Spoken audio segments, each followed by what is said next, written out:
Imagine this. Tomorrow, four brave astronauts will venture farther from Earth than any human in history. They'll loop around the far side of the moon in NASA's Orion capsule, a journey that feels like pure triumph headlines screaming "Return to the moon" and social feeds exploding with cheers. But what if I told you that beneath the fireworks and nostalgia, the moon isn't welcoming us back with open arms? It's been waiting, and it's terrifyingly indifferent to our survival. Hey everyone, welcome back. If you're new here, hit subscribe and that bell because we're diving deep into the raw, unfiltered truth about why the moon might be the most dangerous place we've ever tried to call home. Today, we're unpacking the hostile reality that headlines gloss over. Stick around.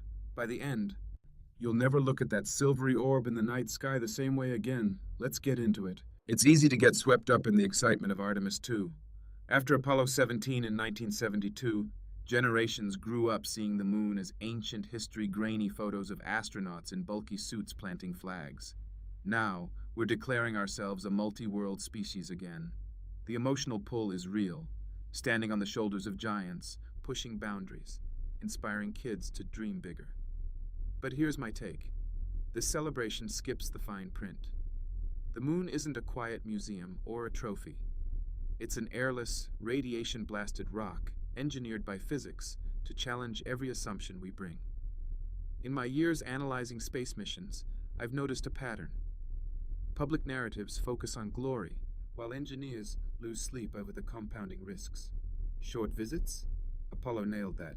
Long-term presence? That's where the real story begins. Shaz, and it's far more sobering than the launch montages suggest. Artemis 2 isn't landing. It's a high-stakes orbital shakedown cruise testing deep space endurance. Yet it plunges the crew straight into the moon's full hazard zone. No Earth's magnetosphere to shield them, no atmosphere to blunt the blows. Radiation doesn't check your itinerary. This mission sets the stage for surface stays where crews will live, work, and try to thrive amid relentless threats. Think about it. Every step toward permanence amplifies exposure. My analysis of mission architectures shows the gap between hype and hardware is widening. We're not just revisiting, we're betting we can out-engineer a world that spent 4.5 billion years perfecting its defenses. Forget the grade school image of a dead gray ball. The moon has no atmosphere, so cosmic rays and solar particles slam unimpeded into the surface. Its regolith formed by endless impacts without weathering is jagged microscopic glass shards. They're chemically reactive from space weathering. These aren't passive grains, they're hazards that abrade, cling electrostatically, and infiltrate everything. Add radiation doses around 1,369 microsieverts daily, roughly 200 times Earth's average. Temperature swings of 300 degrees Celsius, stressing every seal and joint. And seismic activity, where moonquakes reverberate for hours in the rigid crust. These don't act alone, they stack. Dust plus radiation weakens lungs already irritated. Thermal cycles fatigue structures during quakes. This is compounded hostility, not a checklist. Let me make this vivid with stories that hit home. Take Harrison Schmitt, Apollo 17's geologist. After hours on the surface, he suffered lunar hay fever, sneezing, irritated eyes, and throat from dust tracked inside the module. It was temporary, but imagine that persisting for months. In a 2020s habitat simulation I reviewed, analog missions like HIS-EAS in Hawaii, crews dealt with simulated dust that jammed zippers and irritated skin after just days. Scale that to real lunar regolith, sharper and more reactive, and you see the infiltration nightmare. Suits degrade, habitats accumulate contamination with every EVA.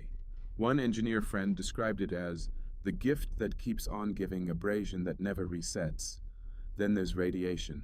China's Chang'e 4 lander measured that brutal daily dose on the far side. Compared to Chernobyl workers or Fukushima responders, lunar baseline rivals, acute exposure zones, spiking during solar storms like the 1972 event that could have been lethal for Apollo crews. I recall reading about Antarctic researchers enduring isolation. Their cabin fever pales next to lunar psychological strain. No Earth view on the far side, absolute silence outside, stars visible in daylight against pitch black. One analog astronaut recounted how the unchanging black sky induced a disorienting sensory deprivation after weeks' minds craving Earth's dynamic horizons. Consider a hypothetical but grounded scenario drawn from studies. An Artemis crew member on a South Pole. EVA spots ice-rich craters. Excitement builds. They're harvesting resources for fuel and oxygen. But a thermal moonquake, triggered by extreme day-night contraction, shakes the ground for 45 minutes. Dust plumes rise in low gravity, clinging to suits. Solar particles arrive with minimal warning. The crew scrambles back, lungs burning from trace inhalation, bones already feeling the subtle 1/6 G unloading. This isn't sci-fi. It's the stacked reality future missions face. South Pole faults, identified in recent 2024 analyses, add geological unease right where ice promises sustainability. The resource we crave sits in terrain that's dynamically adjusting as the moon cools and contracts. Psychologically, it's brutal. Evolution wired us for Earth's cues: wind, birds, sunsets. The moon offers vacuum silence, razor shadows, and mechanical hums inside. Isolation studies show performance dips. On the moon, with comms delays and no quick evac, a stressed crew facing a seal failure from dust abrasion could cascade fast. Here's where it gets personal. We know microgravity causes bone loss, 1 to 2% monthly, muscle atrophy, fluid shifts, and immune tweaks from ISS data. Lunar gravity is partial, not zero, not full. Does it stabilize us enough? Animal models hint at slower decline, but humans in combined dust, radiation, and isolation? Unknown territory. Months in, will fractures heal slower? Will inflammation from regolith compound radiation damage? My insight: this biological drift turns the body into its own experiment. Add psychological isolation, no weather, no natural sounds, fixed Earth, or none on far side, and you risk cognitive fog when split-second decisions matter. Real takeaway from analogs: crews bond tightly, but minor frictions amplify. The moon tests not just tech, but human resilience at its core. So, what's the big lesson? The moon isn't hostile out of spite, it's simply uncompromising. Apollo proved we can visit with exquisite engineering and short timelines. Artemis forces us to ask, can we stay? The terrifying truth is we don't fully know yet. Uncertainties in dust biology, radiation synergies, seismic interactions, partial gravity effects, and mental endurance remain. But that's not defeat, it's clarity. The takeaway: true progress demands humility. Celebrate the ambition, but respect the environment. Invest in robust shielding, dust mitigation, electrostatic cleaners, airlocks, nuclear power for nights, psychological support, and iterative testing. Push boundaries, yes, but with eyes wide open. The moon could be a stepping stone to Mars and beyond, teaching us self-reliance in space. Or it could remind us how perfectly tuned Earth is for us. We're not conquering the moon. We're learning to coexist with its rules. That shift in mindset might be the most important small step of all.